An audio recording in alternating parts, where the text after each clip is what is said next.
So hello everyone. This week's parsha is Parsha Chayei Sarah. We'll be examining a Dvar Torah that's based on Rav Bernstein's shiur that I heard 2 years ago. So Chayei Sarah. The way this week's parsha opens is with the episode of Avraham returning from the Akedah and finding that unfortunately his wife Sarah Immanuel has died, and so therefore he goes and proceeds to bury her. He buys a lot for her, the famous Me'arat HaMachpelah, where all of our Avot and 3 of the Imot are buried, as well as Adam and Chava. They're all buried there, and Avram buys the plot and just goes through the whole negotiation process that he has and the purchasing process and all the formalities. That's the first aliyah, that's the introduction, and that's what Rav Bernstein focuses on. Why? Because these events are coming off of the heels of the Akedah, which was the ultimate nisayon of Avraham. In Pirkei Avot, there's a Mishnah, I think the 5th parak, that says that Avram had 10 nisyonot, had 10 trials. What are these 10 trials? So it's machloket, right? Rashi has one version of what the 10 trials were.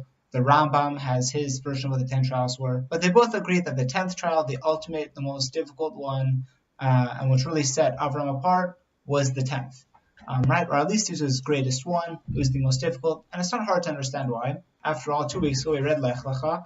What does it say? So it says, V'yom Hashem el Avram lech lecha, right? Hashem said, Abraham, go for yourself from your land, etc.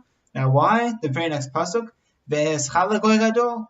Right? That's the beginning of his bracha. Why should he go? Because I'll make of you a great nation.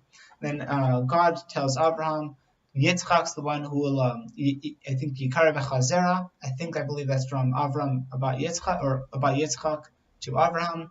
So Yitzchak was the key. And here God is telling Avram to sacrifice and kill the source of all of Avram's bracha, right? Yitzchak, his heir, the person who's supposed to inherit him and be the source of all the bracha that Avram received. That was his greatest nisayon. And that makes sense. Rabbeinu Yonah actually disagrees. He says no. The Akedah was not the greatest nisayon. That was only nisayon number 9. Nisayon number 10 was this week's parsha, burying Sarah.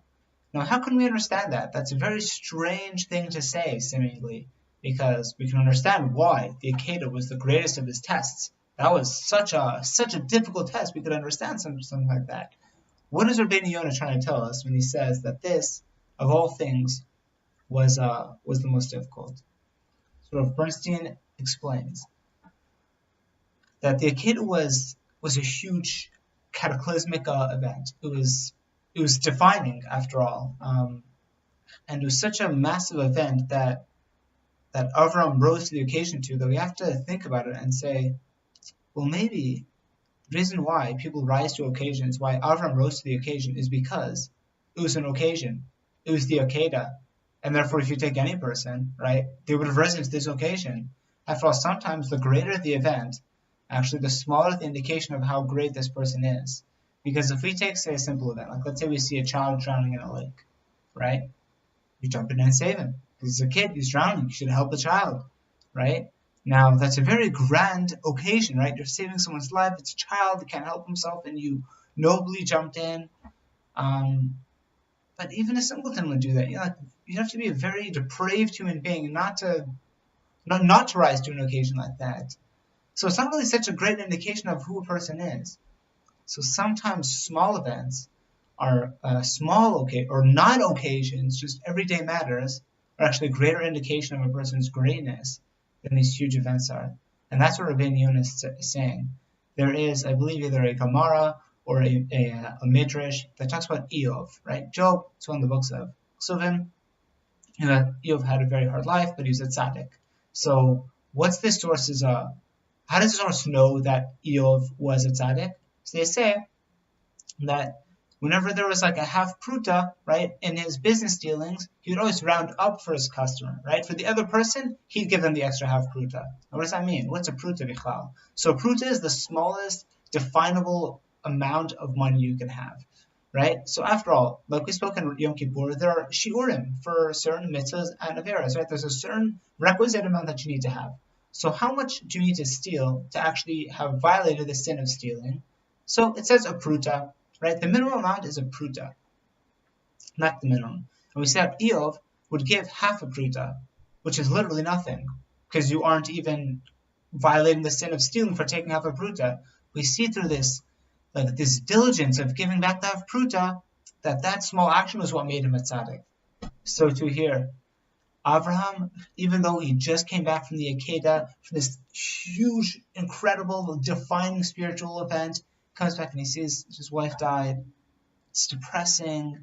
It sucks. He's just riding off of this amazing wave of crest of spiritual energy. He has to go through these motions of bargaining and negotiating and bowing and being polite and etiquette and formalities. And this guy's trying to rip him off, and he goes through with it. And he doesn't get angry. He doesn't get frustrated. But he goes through the motions. That's amazing. And that is why Rabbeinu Yonah says that this was the 10th sign of Abraham, which he passed with flying colors. And just a quick little vort. There's a little Hasidic vort about V'ahavta l'recha kamocha, Zeklal Gadol b'Torah. So this Hasidic Rebbe says that Zeklal Gadol is a great principle, but Torah, right? That it's kept in the Torah. Not this is a great principle in the Torah, but he says this is a great principle that's just kind of kept in the Torah. So what does he mean?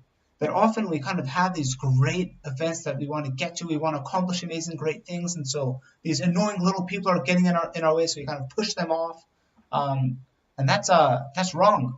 Actually, that's not the way to go about things.